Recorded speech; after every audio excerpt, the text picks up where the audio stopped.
and welcome to the Overlanding podcast, the original podcast dedicated to vehicle-dependent travel.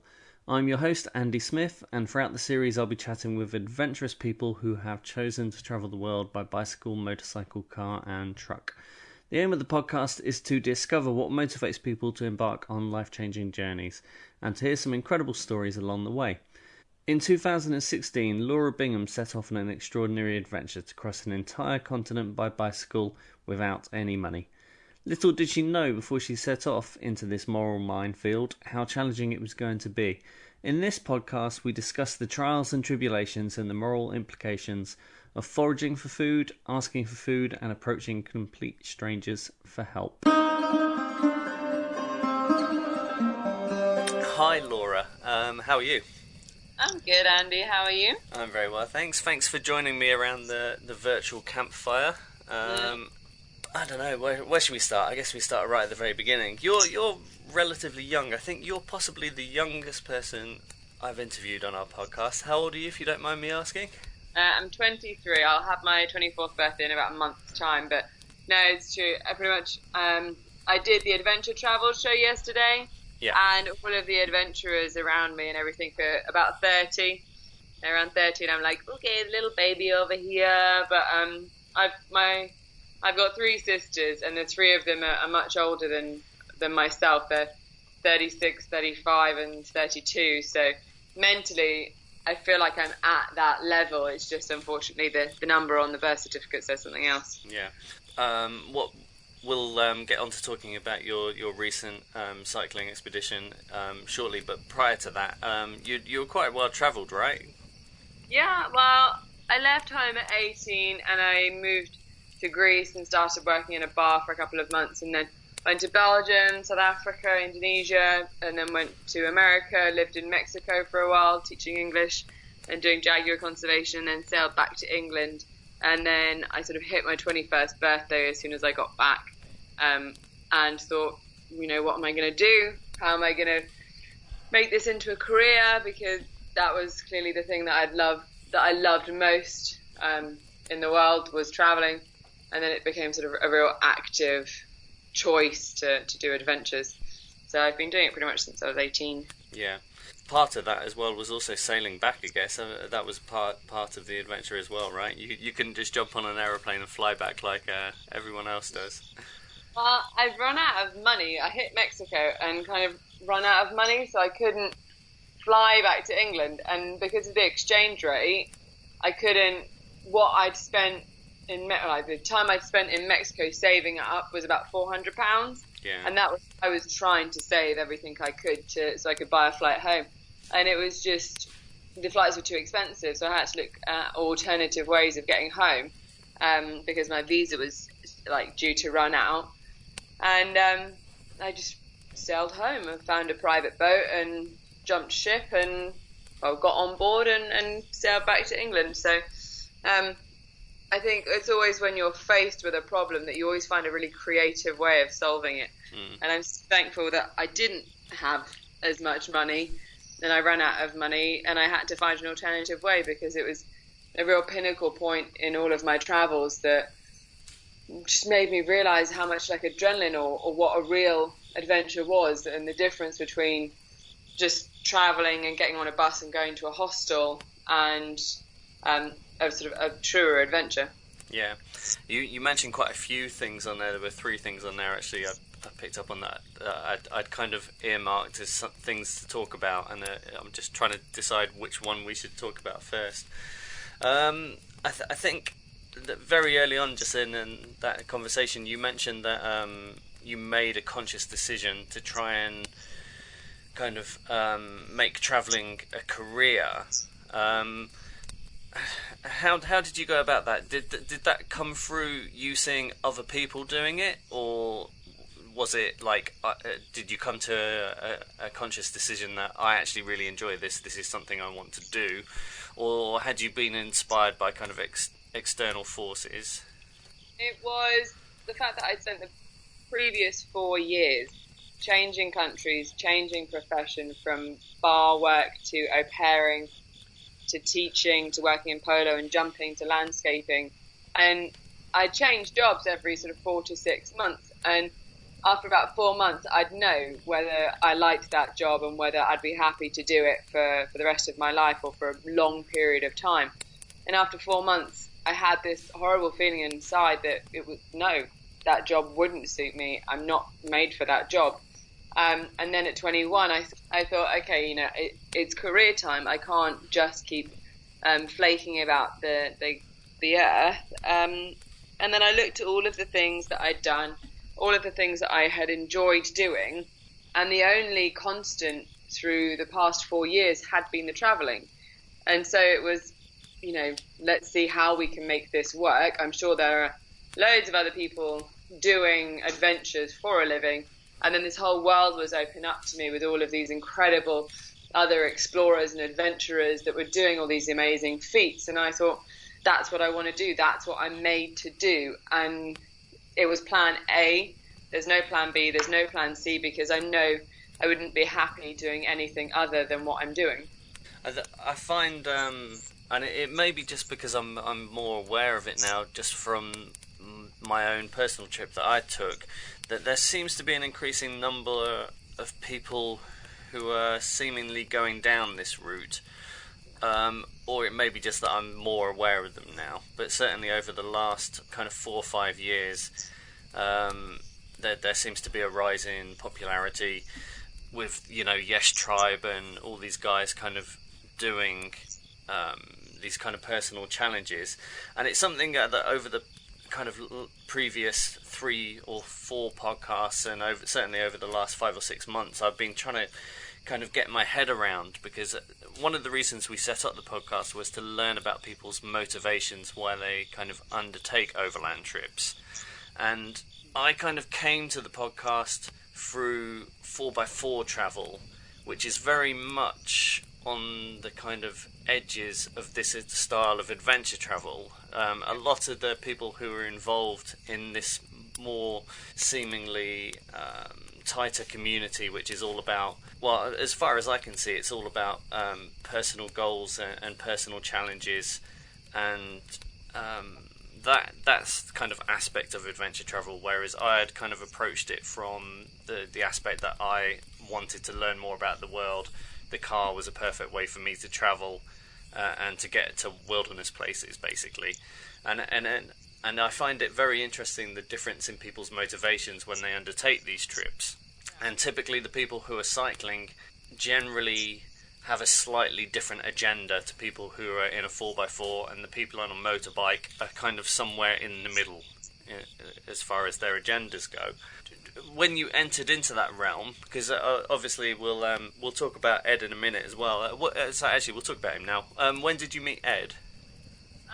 To go back to your sort of first question when you started talking, yeah, I think the community is growing more because everyone, sort of this generation and the generation above me, they're much more self-aware, and they're becoming more aware of what's healthy in the world. And one of the healthiest things, in my belief, is to go traveling and experiencing other cultures and how other people live, and to be humble enough to rough it and experience everything that life can hold. And I think this generation is really self-aware, and they want to do that, and they're very, that's why I think the community is growing more and more and more, because everyone's realizing how healthy it is to go traveling and to have all of these experiences. The thing I've been really interested in analysing is the fact that then the things you've just said then potentially become jeopardised by the fact that there seems to be a lot of kind of self-promotion going on, and I think sometimes the focus then gets lost, and the importance of why people are doing these trips. Is it to experience all those things, or is it actually for self-promotion so that they can elevate their own careers and then continue to do this? And I think there's a very interesting line between the two, which I think people have to tread very, very carefully, because they can potentially leave themselves open for criticism, I guess. And for me, that's what's been so fascinating about kind of looking into this kind of world of adventure travellers from the outside, because I guess I'm kind of part of that realm, but my motivations are probably slightly different, and I come from a completely different background. I think on the self-promotory side of it, I think at the end of the day, for a lot of people, it is a career, and if you're going to be good at your career, you have to use all of the tools in front of you, and you're not going to make a living, you're not going to have enough money coming in to pay any type of bill unless you're self-promotory in a way, so that people want to book you for talks, so that people want to buy your books. Otherwise, you're just going to be like just begging on the streets, trying to pick up jobs here and there to fuel your passion. So people in this industry need to be self-promotory, otherwise they're just never going to make any money from it. Yeah. It's something that I find very interesting. Okay, just get back to talking about Ed then. When did you meet Ed? Because he's obviously quite a prominent person within this community. Yeah, I met him just about 2 years ago now, so not very long ago, considering we're married and I'm pregnant. I was planning, it was sort of at the start of when I was planning my cycling journey, and I just contacted him over, from his website saying, this is what I'm doing, please could you give me some advice? He Googled me, thought I was relatively attractive, and said yeah. We went for a drink, and I was trying to keep it business. I had all these questions of production companies and routes and maps and GPS stuff, and he had his own little book of questions of how many children do you want, do you see yourself getting married, where do you see yourself living, and I'm like but we spent about 5-6 hours in this pub together, and by the end of the date we just kind of knew that there was something there that needed to be explored, and we had a second date and a third date, and then 3 weeks later he asked me to move in. 3 months later he asked me to marry him, and then I went away and did my trip, came back, got married, and then got knocked off about 2 weeks later. Okay, well that leads us nicely on to talking about your trip then, which is the main reason why I wanted to speak to you, because it sounds like an incredible trip. If you just want to tell our listeners about kind of what you set out to do. Yeah, so when I got back from sailing the Atlantic, I consulted my bucket list, and one of the points on my bucket list was cycle across the country. And I thought, this whole cycling business, I've not really done it before. I've know how to ride a bike, but that's about it. So I wanted to cycle around the world, and then I thought, no, that sounds a bit too hard. So then I decided just to cycle South America, and I was looking for inspiration to make it a bit different, because there's so many people cycling all around the world, cycling over loads of different countries, and I wanted to make it different. And so I went scrolling through the internet, and I found this amazing charity called Operation South America, which is sort of a girls' home in Paraguay. And they take in girls and give them education, food, shelter, all of these things. And I thought, well, what would it be like to not have any of those things? Like, a lot of the stories, I was told a lot of stories from these girls of what they had to endure before they found their way to this establishment. And, there's the story of these two girls that didn't know that they were supposed to eat 3 times a day. They thought they were supposed to eat once every other day, and that made me think, what is it like to not have money? It's just, I don't know. I've been privileged enough that if I ran out of money, I could always ask my parents, or, people in this country, if they run out of money, they can go to the government, or there's food banks. There's always another net beneath that net to catch them if something goes wrong. So I wanted to put myself in a scenario that none of those nets existed. So, which is when I came up with the idea of cycling across South America with no money, which was the stupidest thing I could have ever done, because it was awful and very difficult. But I'm so thankful I did it, because I learned a lot of lessons, and I learned what it truly is like to be hungry and desperate, and to be in a position where there doesn't seem to be any way out. And I started in Ecuador, cycled across the Andes to the Peruvian basin, cycled across the Andes again to the coast to Lima in Peru, and then cycled across them again into Bolivia, and out of them in Paraguay, and then cycled down to Buenos Aires in Argentina. So it was a journey lasting about 7,000 kilometers. And during this time, you were traveling with a fella called Chu, right? Is that correct? I was starting for the first 2 months with Cho. Yeah.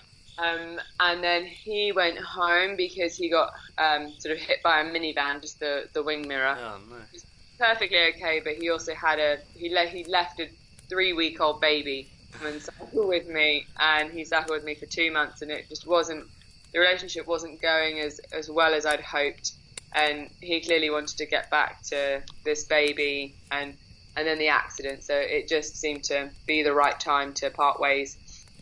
And then I went 2 weeks alone. I didn't like it, got unwanted attention, etc. And then my fiance came out, well, Ed at the time, now husband, came out for a month. And then Ness Knight, another adventuress, she came out for 2 weeks. And then my sister for 3 weeks, then my other sister for 3 weeks. And then we finished together and flew home. So it was a really beautiful expedition in how everyone just came together for me and pitched in for certain amounts of weeks for me to accomplish the journey. Yeah. And then, so throughout this time, and you speak Spanish, you speak fluent Spanish as well, right? So I can speak it enough to ask for food and water and stuff. So as far as food and water and supplies go, then how are you dealing with that on a daily basis? It was a huge mental, emotional rigmarole, a huge journey that I'd have to go on every time I asked for food. And that was quite a traumatizing thing that I didn't realize would be as traumatizing as it was. Because every time I'd go up to someone and ask for help, if they could give me a bit of food or shelter, or if I could camp in their garden, I'd have to prep myself up emotionally in case I was rejected. And for the first couple of months, there was just so much rejection. And all along the way there was rejection, but primarily in the first section, it was just so much rejection that I became so fearful of people and so fearful of asking for things. And it got to the stage that I almost preferred to be hungry than put myself on the line like that. So it was a huge, just mental pain, and emotional pain to keep asking, but you have no choice. So every time I see someone on the streets now begging, I know what that emotional drain is like, to keep asking and not really getting anything, or getting anything occasionally, but the person doesn't look at you, they don't register you as a human being, so you just feel like a burden and you feel guilty for taking that 50p or taking that bag of rice. But I also learned that if I received things with a smile, and I didn't even have to receive things, but if I was just given a smile and a rejection, it was so much more pleasant, and I came away so much happier than if they had given me something with a frown on their face. And the whole trip really taught me the importance of smiling. And if you walk past a homeless person, the kindest thing you can do to them or for them is to smile and say good morning or good afternoon, because you're registering the fact that they are a human and they are existing, and that you're not angry the fact that they're on the streets. Because I felt so shameful and guilty and like such a burden when people weren't interacting with me. They were sort of shunning me off and ignoring the fact that I was there. Like you said then, that there was a lot of rejection within that first month and people weren't offering food. Why do you think that was? Was that, and the areas that you were travelling through, do they predominantly see tourists, or? The Ecuadorian Andes is sort of the place that I'm referring to mostly when I speak about this phase. They don't like tourists, they don't like foreigners in their country. And a family took me in, and I worked on their farm for a couple of days, and they fed me. And the daughter said to me, we don't want tourists in this country, we don't need tourism, we don't want it here. And I was like, but surely every country needs tourism. And she was like, no, we are just fine without it, we don't want people in this country. And I was like, oh, okay. And she said, I care about myself, I care about my husband, and I care about my child. That's it. I don't care about anyone else. And I was like, that would explain a few things. So it wasn't this isn't my interpretation of how I felt in that country. It was how I felt, which was then backed up by physical words coming out of someone's mouth. Yeah. And I think it was just purely that they have a hard life and they're struggling along with their life, and that's their concern. And having a white female just jaunting through their country isn't one of those concerns, which is completely fair enough, and they're completely justified in that view. But it taught me a very valuable lesson. Yeah, and I don't know. I guess what you did then, because I guess you potentially left yourself really open to criticism, didn't you? Because I don't know, you're potentially asking for food from people who don't have much. Yeah, don't have much. So there, to some degree, there's a bit of a paradox, isn't there? There's I can understand why you wanted to set out on this trip. But I can see that you would have potentially left yourself really open to criticism. Did you get any criticism from people back in the UK? Yeah, of course. There were several people that, said what I was doing was wrong, but I sort of opposed that with, what if a prince of Dubai turned up at your door and said that I'm doing this thing without any money, do you mind giving me a loaf of bread or a bit of bread? Would you shun him, or would you go, respect to you for not just being a prince in Dubai and accepting gold plates all the time, and well done to you for actually trying to understand how other people are. So I thought of it like that, and I thought, I'd be patting him on the back a bit. And then also because I was trying to raise money for a charity, so it was effectively like those people were putting food in my mouth to put food in, a little girl's mouth in Paraguay that didn't actually have anything. So I raised money for charity to help ease that guilt of taking from people that had less than myself. And equally, I thought, you know what, they're all people, and they don't have to give me anything if they don't want to. Everyone that helped me along that journey was someone that wanted to, because they were a kind person. And putting everyone in South America in a category of you're poor, you don't have anything to give, is actually very offensive, I think. There was a family that took me in, and they didn't have anything, but thankfully I had enough food on me to cook myself. But they were so kind. They gave me a room to stay in, and they gave me milk that was fresh from their cow outside, and they tried to help me with a bit of firewood to cook all of my food on. And I gave them a scarf. A lady, a much more sort of well-off South American lady, had given me a scarf a couple of days before, and I re-gifted that scarf to one of the daughters because she was so sweet and she was so kind. And it was just, you could have looked at that family and said, you've got nothing to give because you're so poor, you're living in a dirt house. But they were so kind and generous that they still tried to take me in, and they gave me so much happiness through all those interactions. And just because someone is labelled as poor or in a less economically developed country doesn't mean that they don't have anything to give. Yeah, and that's clearly something that's been reinforced in previous podcasts, and I can certainly vouch for that myself. We've experienced incredible generosity from people in countries that stereotypically the media have told us that we wouldn't get that kind of kindness. And it's something that's sadly lacking from our own culture to some degree. One thing you mentioned there, which is, a potential avenue which you could have gone down, you were talking about kind of exchanging the scarf in return as a thank you present. But did you ever think about making trades? Did you ever think about producing items that you could then sell, or producing items that you could trade with locals so that there was an exchange of goods in return for food? Yeah, I took, you want to see my bike before and after. I took some extra equipment that I didn't quite need, that if a family did go above and beyond, that they were really truly generous, that I would find something that would be beneficial to them, like the Ecuadorian family that took me in when I was desperate. I gave them the thickest pair of gloves that I had, and the mother was very thankful for them because she said her hands were getting so cold milking the cow in the winter that I gave her a pair of gloves. And we met a guy called Darian, who's Colombian, and he'd been living off the back of his bike for 7 years, picking up work here and there and selling these bracelets and jewelry and stuff. And that was one way that I could produce something to sell, but I didn't want to touch money. Like throughout the whole of the trip, I didn't physically touch any money, and I didn't purchase anything because I didn't want to have a trade and carry money, because then I could collect money and then that would be a safety net, because then I'd be using money again.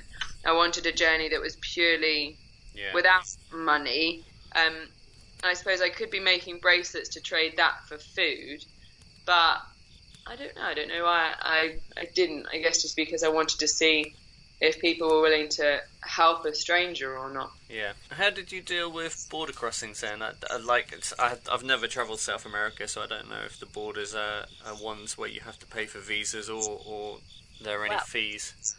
No, I never had to pay one fee, but I thought I would in Bolivia when I went to Bolivia, because I'd lost that little stub in Peru. I'd lost the stub that you have to give them to say you're not taking anything out and that you entered Peru in X place. And I'd lost that stub, so I thought, oh shit, he's going to make me pay a fine because I haven't got this little stub, blah, blah, blah. And I was like, what the hell am I going to do? But he didn't ask. He said, have you got the little stub? And I said, no, they never gave me one when I entered the country, when I entered Peru. And he was like, oh, okay, fair enough, keep going. And I was like, okay. Whew. I was like, otherwise I would be lost. I was like, otherwise there would be no going around. And thankfully I didn't have to pay for any visas or border crossings or anything, which was fortunate, because I don't know what I would have done. Yeah. The charity aspect of it, how did that work? Did you raise funds before you left? Did you get sponsorship, or how does that work? Throughout the journey, I had a crowdfunding page. Yeah. That was that I had pinned on all of my social media accounts, and I just asked people if they appreciated what I was doing or saw the hardship that I was going through and could relate that to this charity. Then I'd ask them to give a bit of money here and there, and I didn't manage to raise as much as I'd like. It was just over sort of nearly $1,500, and I'm still working with the charity, speaking at charity events, and all of my future expeditions will be working with this charity as well, because I visited it on my journey. I stopped off in Paraguay and visited the foundation and saw the girls and saw what they were doing firsthand there, and it's wonderful, and I'm just completely enamoured by this charity. Yeah.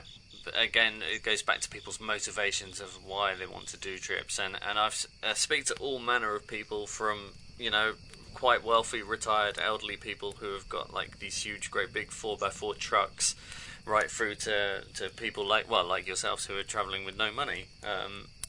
And it's really interesting to look at how to look and analyse the differences in how people undertake trips.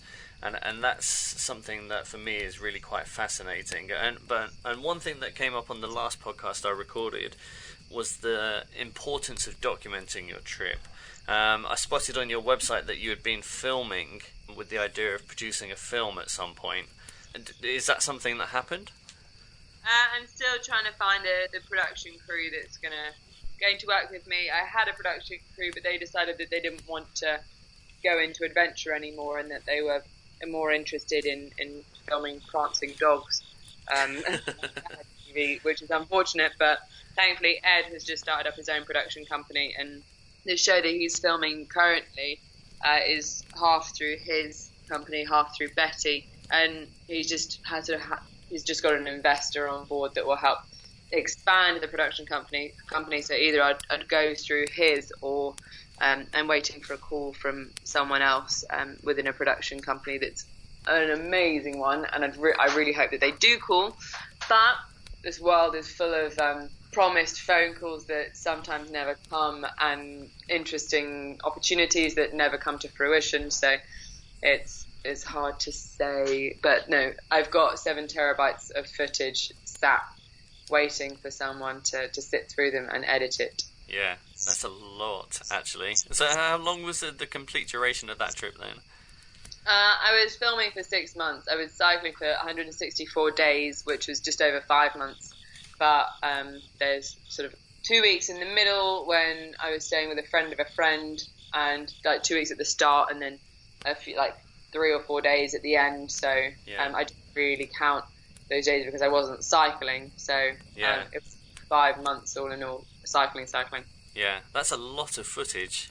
That's quite a huge amount. Wow, that's going to be a real... I don't want to say chore, but I, having done quite a lot of film editing myself, I know how much hard work that is.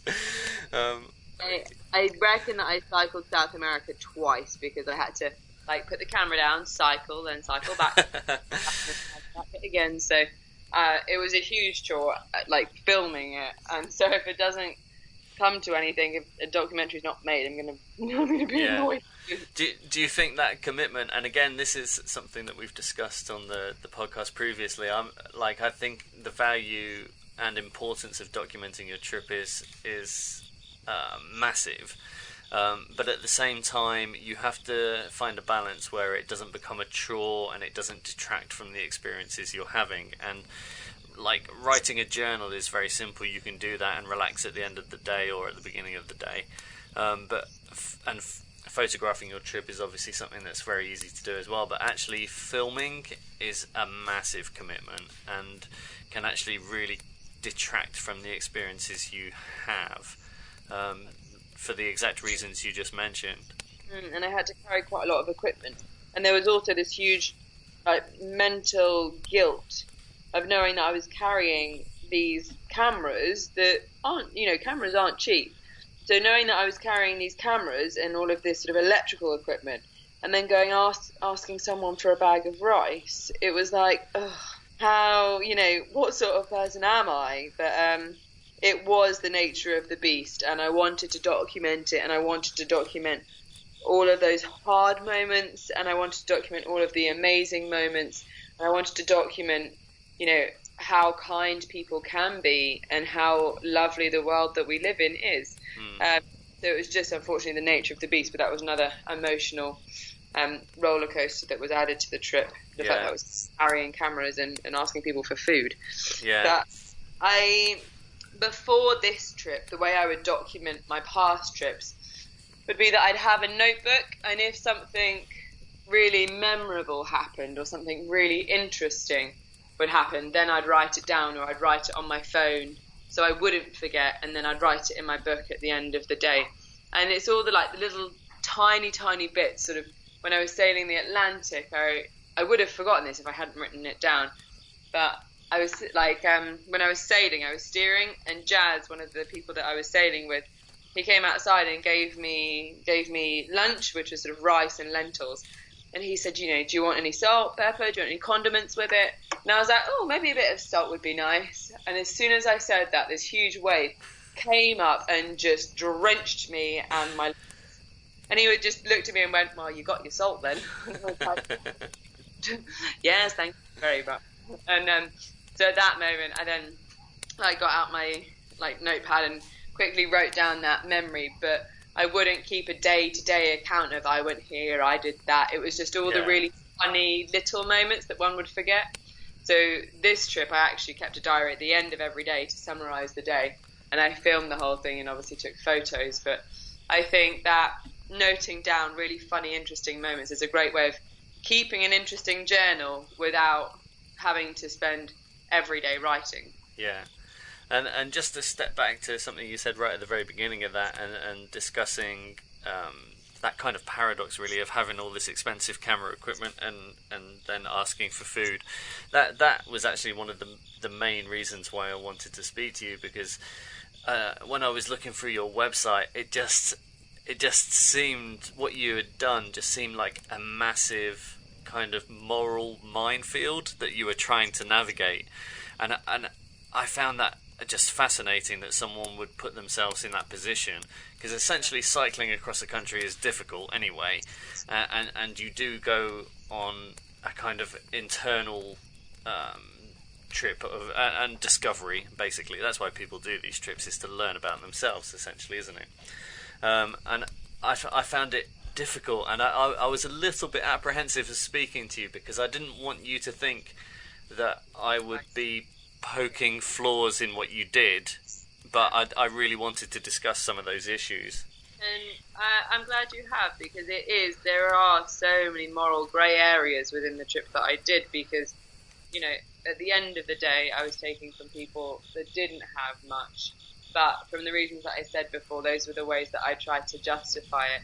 And I'm so much wiser from the experience now, and I'm so much more empathetic with people that I see on the streets, and I now know firsthand what the most important thing is to them, more or less. I can't speak for everyone, but I know the most important thing in my eyes for them is to be treated like a human, to be said good morning or good day to them, and to give them a bit of change and ask them what they want. You know, ask them, you know, do you want me to go and get you a cup of coffee, or do you want a cup of tea, or would you like a can of Coke? Do you want me to go and get you a sandwich or some crisps or some cookies, or what is it that you want to eat? Because throughout the majority of the trip, bar 2 occasions, I was given food very kindly, very graciously, and I took it with huge appreciation. But it was a specific food that was given to me. It wasn't a choice. And I found that hugely impacting, because all of my life I'd chosen what I wanted to eat. I'd chosen, you know what, I want a Caesar wrap today. No, I want a BLT today. And to go through 5 months where I didn't have that choice, it was surprisingly impacting. And when I came home, it took me a month before I could go into supermarkets again without crying or going into a little mental panic, or I'd end up, like, I'd have to go in with my other half or with someone, because I would just end up going numb, because I was so, like, just overwhelmed with the fact that I had so many choices in front of me again, and that I could have all of these choices without going through this mental process. So the thing that I learnt the most was asking, you know, if you've got the time, asking someone on the streets or asking someone less fortunate what they would like to eat, because the chances are they probably have to take what they're given and like it. So to smile at them, treat them like a person, and, you know, just ask them what they want, or just ask them how they are. Yeah. When you were sourcing food then, when you were travelling, proportionately, how much of your time or how much of your food was scavenged, and how much was donated? I'd probably say 2/3 were donated, and a third was like my little eagle eyes peering out on the side of the road. My main protein source was tuna, because I found this big box of tuna. There was 64 cans of tuna in this box that had obviously fallen off a lorry or something, just on the side of the road. And I thought I'd, like, properly hit jackpot. Yeah. So I used some of that tuna for trading. Like, I'd go into a shop and say, could I trade 3 cans of tuna for a can of milk, or can I trade, you know, 4 cans of tuna for some coffee, or, you know, other more luxury items that things that I would deem luxury items, like coffee or milk, or, you know, sugar. That was a huge luxury item. So that was one of my main protein sources. I found, like, crisps, loads of biscuits. I found, like, alfajores, that, like, Argentinian biscuit on the side of the road in Argentina. I found a half-dead chicken that I killed and I had for supper. And in a lot of the places, if they didn't sell their fruit produce, they'd just dump it on the side of the road. So I'd go, if you look on YouTube, there's a video of myself and Ness rummaging through a rotten pile of oranges, trying to find some good oranges to eat. Because, again, unless someone had a fruit tree in their garden and the fruit was just lying all over the floor abundant, I wouldn't want to go and ask for fruit. Like, I wouldn't want to go to a market stall and ask for fruit, because, like, I didn't need fruit.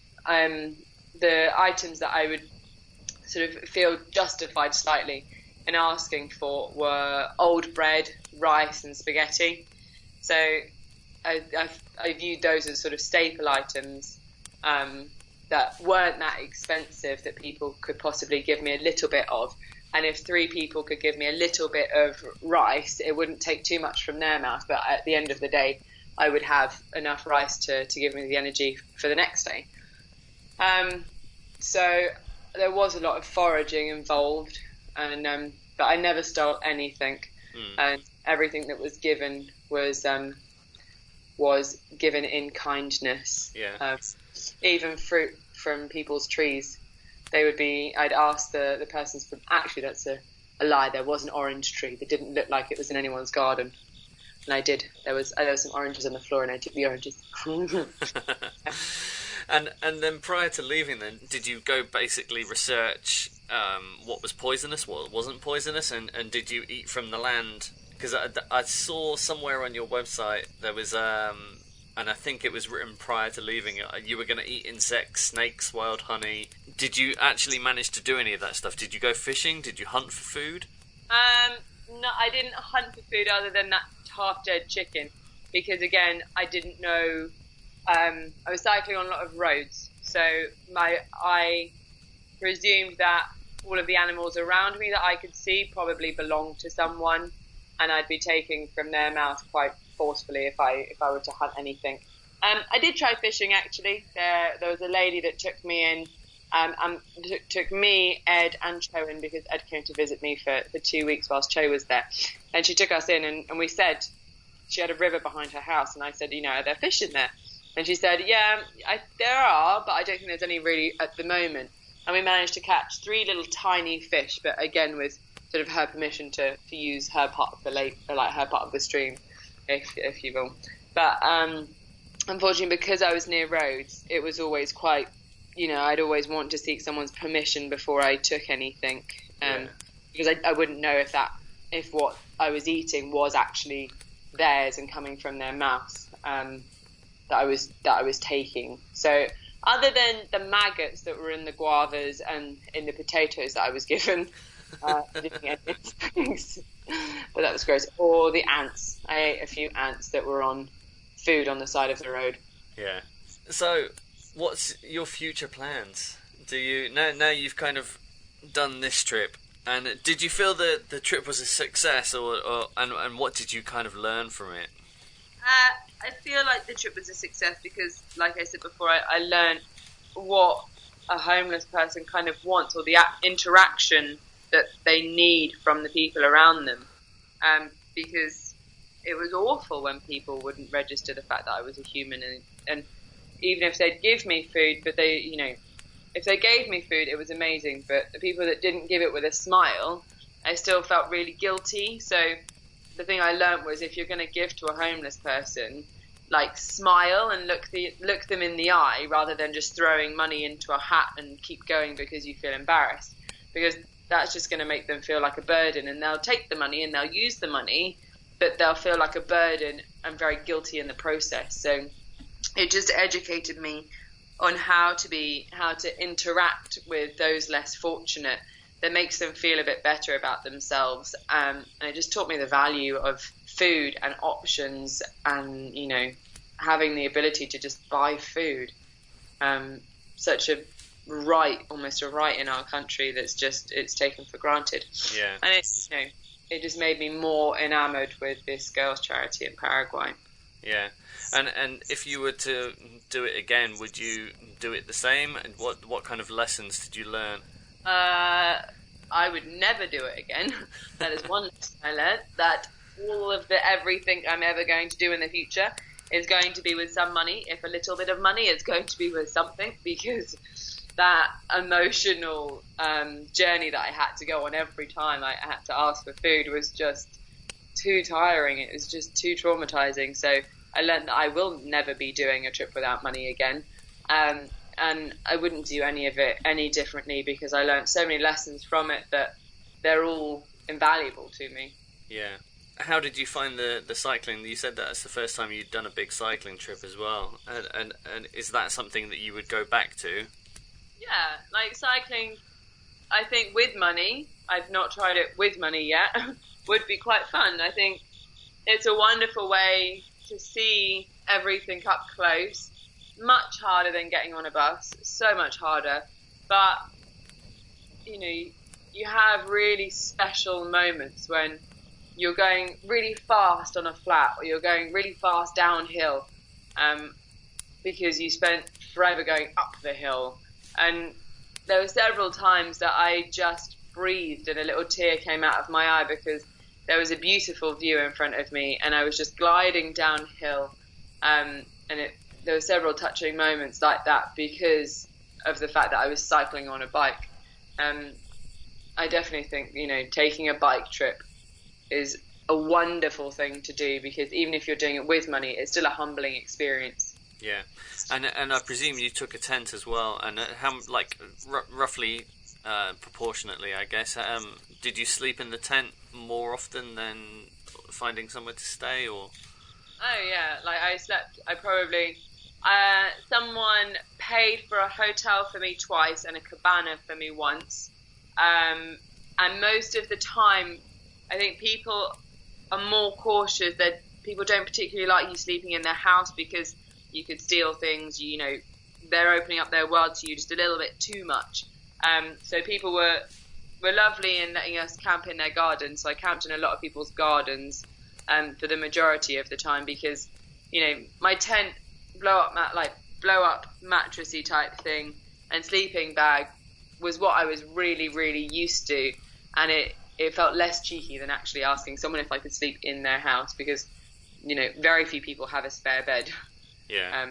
Even in England, not that many people have a spare room, and it's quite nerve-wracking, I think, letting someone into your house. So I wouldn't really ask someone to let me stay in their house.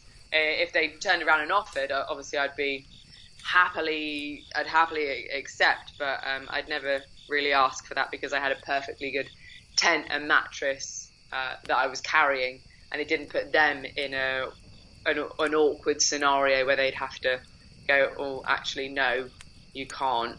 And then I might lose out on food, or I might lose out on water or washing facilities. So. Yeah. I think it's incredibly interesting what you've done, and I think one of the most important factors of it is all the kind of moral questions that were raised in doing it. I think that's kind of where the value lies, really, as well. I think it's an incredible journey. Obviously, whenever people undertake trips like this, they go on a personal journey and develop as a person. And I think from speaking to you, I think that's really become quite apparent that you've learned some incredible life lessons from it. You've taken some life lessons from it, which have again kind of helped you develop as a person. And that's always one thing I like talking to people on the podcast about. And is that, are there any other major life lessons that you've learned from this? Surviving with very little, and now when you've come back to the kind of Western world, when you enter a supermarket, are you just sickened at how much choice you have? How we live our lives in the West? No, because I think everyone here lives their life the way that they know it to be. I would never be angry at a friend for complaining that her biggest problem today was the fact that she'd broken her nail, because a problem to a person is reflective of their life. You can't condemn someone or you can't shun someone because a problem is a problem to them. It might not be the biggest problem in the world. So I'd never, be disgusted with the way people live in the United Kingdom, because that is just the way we live. That's the way that our civilization has gone and the way that we've grown up knowing. So what affected me and affects me coming back into it is just the pain that other people feel, or the pain that other people can feel when they know something and it's been taken away, or they don't have the options and they don't have certain things, like basic things that I would see as a right, like running water or warm water. Like, people don't have that, and it makes me empathize with those people so much more and gives me a better understanding. And going into supermarkets, it's more of a personal disgust, I'd say, or a personal pain that I feel, but it's never condemning other people or the way that they live, because that's all that they know. Yeah, that's interesting. I think that's a good place to stop. Laura, thank you very much for your time. Is there anything else you want to kind of add? Well, just that if people have any questions about the trip, to feel free to contact me. And, if there are moral questions that they'd like to ask, I don't appreciate people having an opinion and strongly at me. That's always always hurts my feelings. But if there is a question or, an open discussion to be had about where morals should lie or can lie, or, a way that I can have a developing conversation with someone, then I'm more than happy to have that, because it is, I've struggled morally and emotionally with this entire trip, because there are so many grey areas around it. And there's not like a black and a white, because like I said before, just because they're deemed as poor doesn't mean they have nothing to give. And I think that's quite important to remember when judging my trip, I think. Yeah, well, as mentioned before, that was one of the reasons, again, why I wanted to contact you, and I'm glad you've kind of reinforced that. I think it's important to discuss these issues and to open up avenues of dialogue and to analyse, because it helps us understand the world around us. And throughout life, I certainly know I've put myself in difficult moral situations, which then again I've learned an incredible lot about myself and the world around me. And I think that's also one of the reasons why people do similar trips to this is to, and again, it's all to do with personal growth. I appreciate the way that you've approached the subject rather than just stating opinions, which I appreciate very much. Thank you. I was very aware that I really didn't want to yeah, exactly. And for me, opening up avenues of discussion is, well, obviously I've learnt a great deal today from speaking to you, and hopefully our listeners will too. And that's a valuable lesson. If people want to find out more information about you, where's the best place to look? I think I probably need to update a few things on the website, so it's probably better if they go to the social media accounts, which is at Laura Bingham 93, and they can follow me in my future endeavours. Obviously, it's not as adventurous at the moment because I'm growing a human being, and I'll be giving life to that human being in about 4 months. I think that's probably going to be one of the biggest adventures you and Ed are probably going to set out on. Which is quite scary because I've been on some big adventures. Yeah. But yeah, there's obviously the website with other photos and information, and there's also a contact page on the website that goes straight to my email address. Yes, and I will also share all those links via our page as well. Laura, thank you very much for taking the time to speak to me. I have really enjoyed it. Thank you. Me too. Thank you for having me, Andy. It seems clear to me that Laura learnt as many valuable lessons from her trip as I did in talking with her. As you could probably tell from the podcast, I was very tentative about raising some of the moral issues regarding Laura's trip. I am, however, glad I did, and I'm completely thankful that Laura was receptive to answering them. Given the recent political divide that seems to be currently gripping the world, I think it's vitally important to be able to raise challenging questions towards people who might have opposing views to your own, and to be able to analyse them, discuss them freely, and make educated conclusions. After all, this is one of the primary ways we learn about the world and move forward as humans. With the rise of social media, having an opinion and a soapbox to shout from has never been easier. It's incredibly easy to judge and be judged. I recently read something Dave Cornfreight had written in his My Simple Rules list that went something along the lines of this, and I'm paraphrasing here. Ask yourself before you share an opinion why it's worth sharing this. Ironically, in the same article, I think he also wrote something along the lines of, don't quote someone else when you're trying to express yourself. Anyway, I think the main point to take from this really doesn't have anything to do with overlanding, but it is a valuable life lesson. I think it's really important to think about your words. If nothing constructive is going to come from them, then don't say it. Anyway, if you've enjoyed what you've heard today, please let us know. You can also show your appreciation by subscribing and reviewing us on whatever platform you use. Writing us a review really does help boost our podcast up the listings, which in turn means it will reach more people. We love hearing feedback on how we might improve the show, and we'd like to hear your opinion about what subjects we might cover in future episodes. So please get in touch via our website, which is www.theoverlandingpodcast.com, where you'll also find links to our social media channels, bonus material relating to each podcast, and a whole wealth of other podcasts for you to enjoy. If you're an overlander yourself and have an interesting story, we'd love to hear from you. Email us at aroundtheworldin800days@mail.com. Please like, share, bump and give us a thumbs up along the way. As usual, many thanks for joining us around the campfire. Please join us again next week. That's it for this week. Goodbye.